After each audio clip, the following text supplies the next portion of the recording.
Welcome to this session.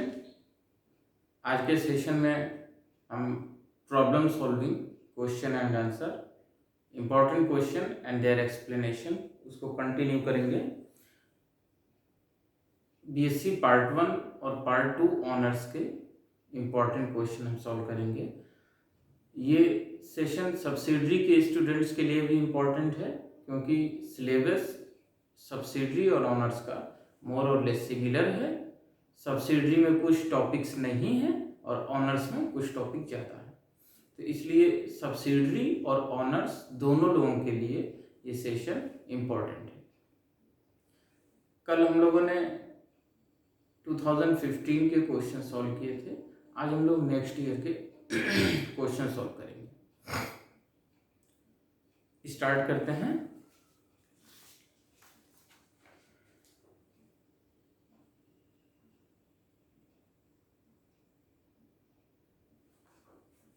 Question है, what happen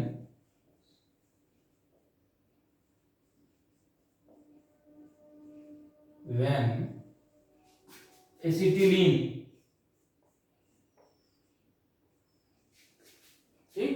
acetylene is treated with ammonical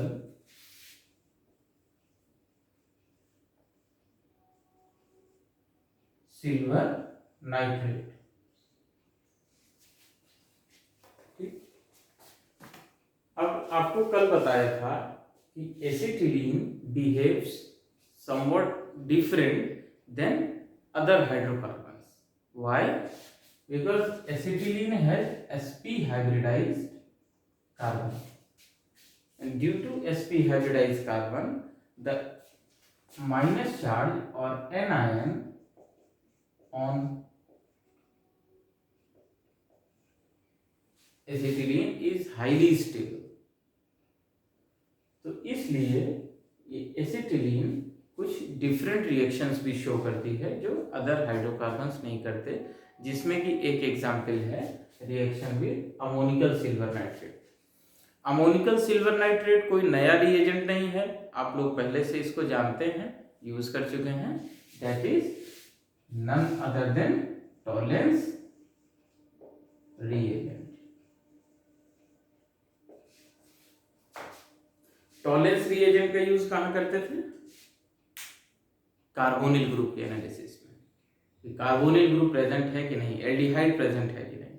एक question और है आपका जो कि सिमिलर है। Acetaldehyde gives silver mirror test. ये तो एक क्वेश्चन है। एक है acetaldehyde gives silver mirror test। Silver mirror test या रिएक्शन विद टॉलेंस रिएजेंट या reaction with ammoniacal silver nitrate एक ही बात है, ठीक है, एक ही चीज है। क्वेश्चन पूछने का तरीका अलग अलग है। Tollens reagent, ammoniacal silver mirror test तुम देखेंगे ये कैसे होता है। तो इसमें सबसे पहली चीज है कि जो एसिटिलीन है इसको हम अमोनिकल AgNO3 का मतलब क्या है? Ammoniacal silver nitrate. एक तो सिल्वर नाइट्रेट हमारे रिएक्शन में है और उसमें अमोनिया भी डाली है। अमोनिया गैस होती है, आप सबको पता है, तो गैस को हम किसी वेसल में नहीं डाल सकते। इसके लिए अमोनिया गैस को पानी में डिसॉल्व किया जाता है। तो जब अमोनिया गैस को पानी में डिसॉल्व किया जाता है तो सॉल्यूशन बनता है, उसको कहते हैं अमोनियम हाइड्रोक्साइड। ठीक, क्या बनता है? Ammonium hydroxide. तो ये हो गया अमोनिकल सिल्वर नाइट्रेट और इसको कह दीजिए टॉलेंस रिएजेंट। तो क्या होगा, ये डाई अमोनियम, ये डाई सिल्वर कंपाउंड बनाता है। ये दोनों हाइड्रोजन इसके रिप्लेसेबल है, दे shows the substitution reaction also. तो यहां पर क्या होगा, जो मेन प्रोडक्ट बनता है C2Ag2, कैसा होता है C2Ag2, Ag ये C2Ag2 हो गया। अब ये नाइट्रेट अमोनियम के साथ चला जाता है Ag, तो हाइड्रोजन की जगह इससे जुड़ गया, इसका व्हाइट प्रेसिपिटेट हमको मिल जाता है। इनसॉल्युबल होता है ये वाटर में, और व्हाइट प्रेसिपिटेट आने से हम ये जान सकते हैं कि हमारे पास एसिटिलीन है। तो एसिटिलीन के टेस्ट के लिए भी ये रिएक्शन यूज की जाती है। अब इसके साथ अमोनियम नाइट्रेट बनता है NH4 NO3, फिर बच गया हाइड्रोजन, तो वाटर। अब ये रिएक्शन बैलेंस कर लीजिए, यहाँ पे 2 सिल्वर है, 2 अमोनियम नाइट्रेट, 2 NO3 हो गए, 2 2 2।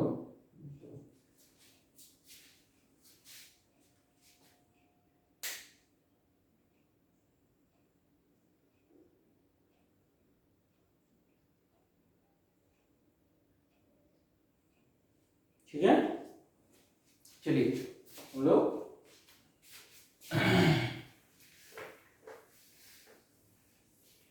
अगला क्वेश्चन देखते हैं। एसिटाल्डिहाइड का सिल्वर मिरर टेस्ट कैसे होता है। सिल्वर मिरर टेस्ट बहुत ही कैरेक्टरिस्टिक टेस्ट है एनालिसिस है एल्डिहाइड ग्रुप की। जब टेस्ट ट्यूब में ये टेस्ट करते हैं तो टेस्ट ट्यूब की वॉल्स पे सिल्वर डिपॉजिट हो जाती है। तो जो सिल्वर डिपॉजिट हो जाती है वो चमकीले कलर की होती है और जस्ट लाइक मिरर की तरह लगती है, इसलिए इसका नाम सिल्वर मिरर टेस्ट है।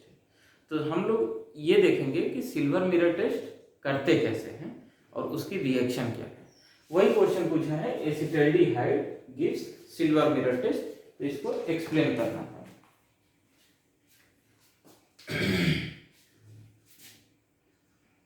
कोई भी एल्डिहाइड ले लीजिए, R C double bond O H। अब टॉलेंस रिएजेंट में सिल्वर नाइट्रेट होता है और अमोनियम हाइड्रोक्साइड होता है। तो अमोनियम हाइड्रोक्साइड और सिल्वर नाइट्रेट मिलके एक कॉम्प्लेक्स बनाते हैं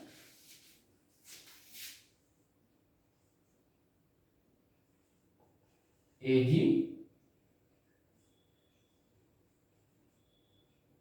NH3 होल ट्वाइस OH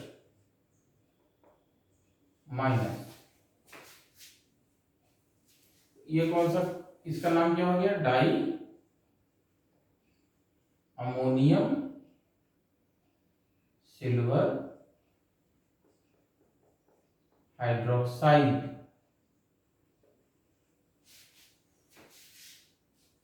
और ये किसमें डिसॉल्व होता है, वाटर, तो इसमें वाटर। तो टेस्ट ट्यूब में एल्डिहाइड लिया, उसमें टॉलेंस रिएजेंट है और वाटर। अब इसको क्या करते हैं, हम हीट करते हैं, बॉयल नहीं करते हैं, हीट करते हैं। हीट करने का एक अच्छा तरीका भी है कि अगर आप डायरेक्ट फ्लेम पे नहीं करते हैं तो एक बीकर में गर्म पानी लेके रखिए और उस गर्म पानी में टेस्ट ट्यूब डिप कर दीजिए, तो अच्छे से हीट हो जाएगा। इस रिएक्शन में क्या होता है कि एल्डिहाइड ऑक्सीडाइज हो जाता है, ठीक, oxidation of aldehyde. Aldehyde oxidise होकर क्या बनाएगा, एसिड बनाएगा। तो एसिटाल्डिहाइड क्या बना देगा, एसिटिक एसिड।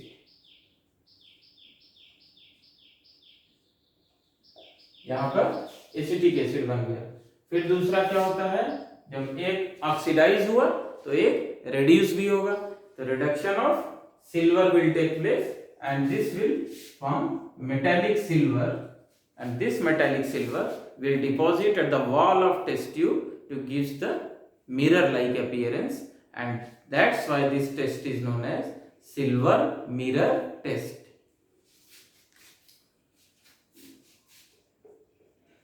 अमोनिया गैस निकल जाएगी और वाटर, ठीक।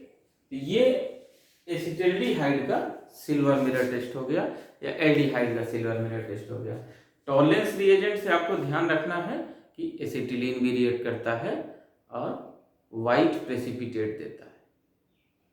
क्वेश्चन कई फॉर्म में पूछा जा सकता है, लेकिन अगर आपको इसका प्रोसेस ऑब्जेक्टिव पता है तो क्वेश्चन कैसे भी फॉर्म में पूछा जाए आप आंसर लिख लेंगे।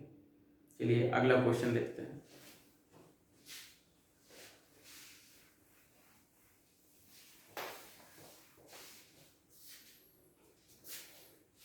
कहता है what happens when glycerol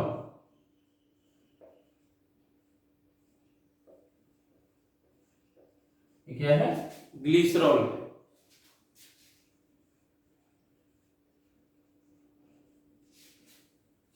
reacts with oxalic acid at high temperature। Oxalic acid से रिएक्ट करके क्या होता है, तो ऑक्सैलिक एसिड क्या है, डाइकार्बोक्सिलिक एसिड है। You all know the simplest dicarboxylic acid is oxalic acid. जब इसको 110 डिग्री सेल्सियस पे हम गर्म करते हैं तो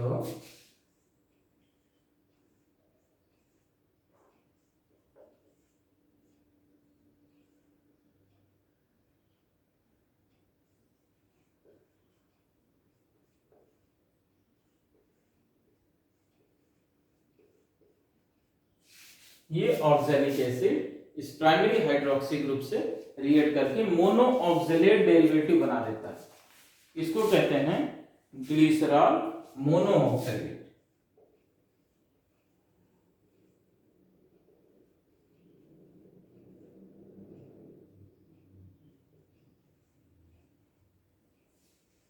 जब इसको फर्दर हम गर्म करेंगे, आप लोगों को पता है कि अगर डाइकार्बोक्सिलिक एसिड है, जैसे ये कार्बोक्सिलिक एसिड और इसके बगल में एक और कार्बोनिल, अगर कार्बोक्सिलिक एसिड के बगल में कार्बोनिल ग्रुप है, अल्फा कीटो कार्बोक्सिलिक एसिड भी है, तो that acid is more prone for decarboxylation. इसका मतलब क्या हुआ, उस एसिड में डिकार्बोक्सिलेशन बहुत जल्दी होता है। हम उसको जरा सा गर्म करेंगे तो कार्बन डाइऑक्साइड निकल जाएगी, तो इसमें CO2 निकल जाएगी। तो क्या प्रोडक्ट हमारे पास आएगा, CH2O CHO OH CH2OH। अब इसमें से फर्दर हम इसको हीट करेंगे तो क्या होगा, वाटर मॉलिक्यूल निकल जाएगा, और वाटर मॉलिक्यूल निकल के CH2OH CHOH CH2OH। एक तो ग्लिसरॉल अलग हो जाएगा और फॉर्मिक एसिड बन जाएगा। ये है फॉर्मिक एसिड। तो जब ऑक्सैलिक एसिड के साथ ग्लिसरॉल को रिएक्ट करते हैं तो प्रोडक्ट क्या, ग्लिसरॉल तो है ही है, स्टार्टिंग में भी था, बन भी रहा है, इसके साथ फॉर्मिक एसिड हमको मिलता है। तो क्वेश्चन आपसे पूछा जाएगा what will happen when glycerol reacts with oxalic acid. Glycerol oxalic acid के साथ रिएक्ट करेगा तो आंसर क्या होगा, formation of formic acid. Note करना हो तो इसको नोट कर लीजिए।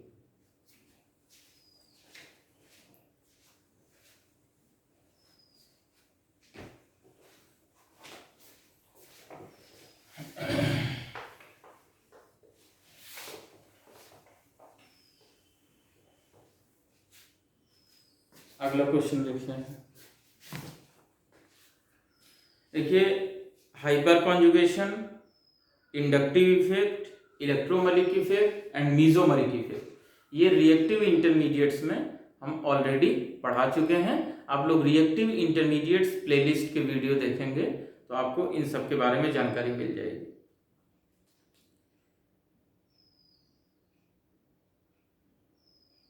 फिर क्वेश्चन है methylamine is stronger base than ammonia. आपको अमीन की स्टेबिलिटी कई बार बता चुके हैं, तो आप लोग इससे समझ सकते हैं कि stability of amine and acidic strength of carboxylic acids are very important topic. ये इंपॉर्टेंट टॉपिक है, इससे एटलीस्ट 5 से 6 क्वेश्चन आपके जरूर एग्जाम में रहेंगे।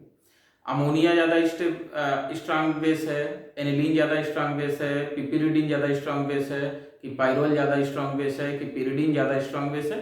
तो ये सब चीज हाइड्रोसाइक्लिक में भी कुछ कवर किए हैं, आप लोग उस प्लेलिस्ट में भी देख सकते हैं।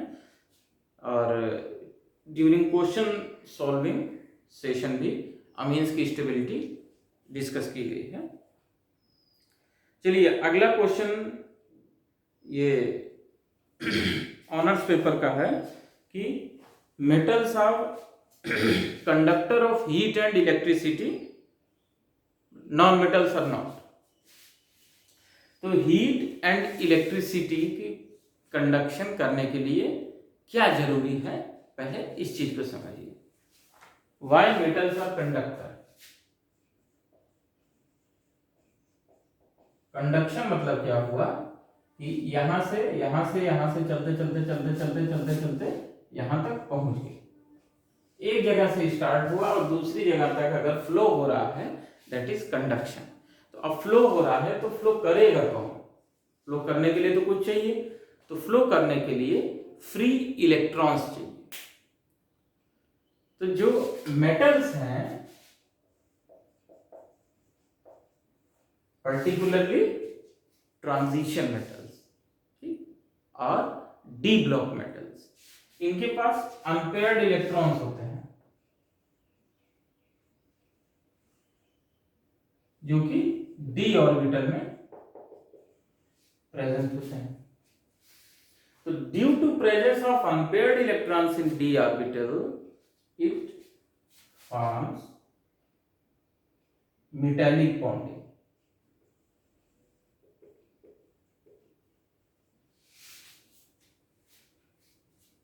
इनके लैटिस में जो अनपेयर्ड इलेक्ट्रॉन्स हैं they are free to move.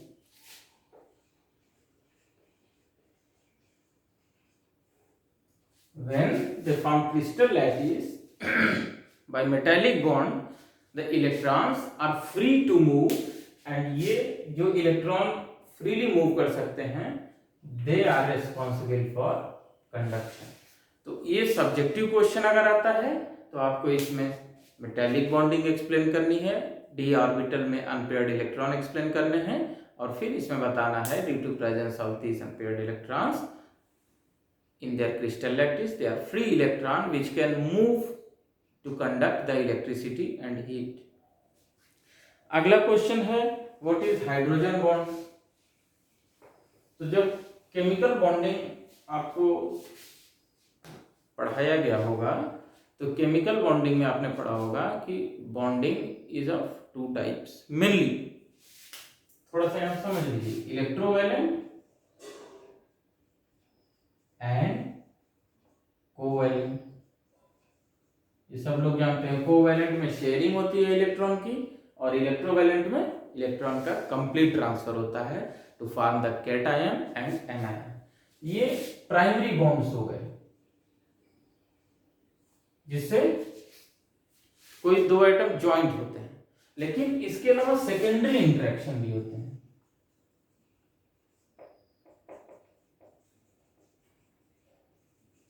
इनको बॉन्ड्स बोल दिया। ध्यान दीजिएगा, बॉन्ड्स इसलिए बोला है कि बॉन्ड्स का मतलब है कि फोर्स ऑफ अट्रैक्शन ज्यादा है, इट इज मोर। इंटरेक्शन का मतलब फोर्स ऑफ अट्रैक्शन कम है। तो सेकेंडरी इंटरेक्शन जो है वो मॉलिक्यूल के शेप के लिए जिम्मेदार होते हैं, स्ट्रक्चर के लिए, किस तरह से अरेंज होगा। 2 ग्रुप हैं तो ऐसे होंगे कि ऐसे होंगे कि ऐसे होंगे, ये इसके लिए जिम्मेदार। तो इसमें जो मेन सेकेंडरी बॉन्डिंग है वो है hydrogen bond. Okay, Hydrogen bond is a bonding between electronegative atom, mainly oxygen or nitrogen, and hydrogen. Bonding between, इसको ऐसे आप लिखेंगे, and hydrogen. And hydrogen bonding है जो मॉलिक्यूल की फिजिकल और केमिकल प्रॉपर्टीज को गवर्न करता है.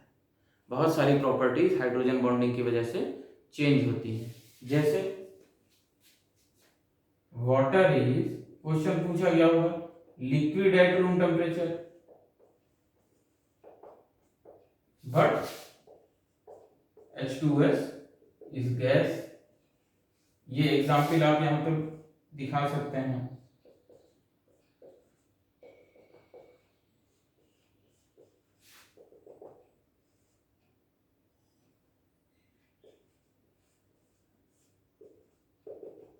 ठीक, ये वाटर में हाइड्रोजन बॉन्डिंग हो गई.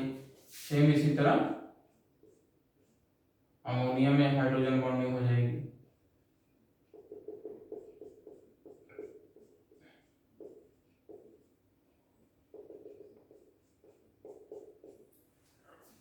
ठीक है, कोई भी इलेक्ट्रोनेगेटिव एटम ऑक्सीजन या नाइट्रोजन है, उसकी हाइड्रोजन के साथ वीक इंटरेक्शन होता है. वीक समझिएगा, वीक कोवैलेंट से बहुत कमजोर है. जरा सा भी हीट मिलेगा या जरा सी भी एनर्जी मिलेगी तो ये ब्रेक हो जाएंगे. अब क्वेश्चन पूछा गया है आपका कि why water has maximum density at 4 degree Celsius.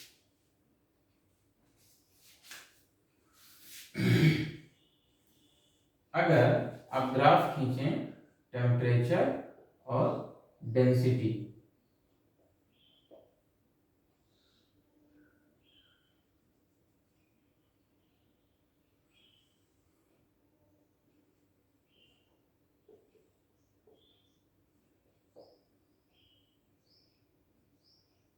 ये जो है ग्राफ का मैक्सिमम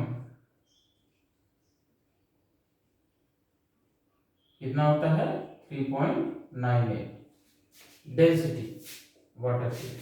तो अगर 4 डिग्री सेल्सियस से हम टेम्परेचर को बढ़ाते हैं, वाटर का टेम्परेचर अगर 4 डिग्री सेल्सियस है और उससे हम टेम्परेचर को ज़्यादा ले जा रहे हैं, बढ़ा रहे हैं, तो वाटर की डेंसिटी कम हो जाएगी.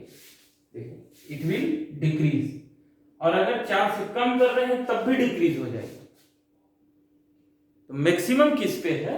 4 डिग्री सेल्सियस पे. इसका रीजन क्या है, इसको ध्यान से समझिए. जो वाटर है, वाटर में 2 फोर्स काम करते हैं. एक है हाइड्रोजन बॉन्डिंग, ठीक, और दूसरा है थर्मोडायनेमिक काइनेटिक मूवमेंट.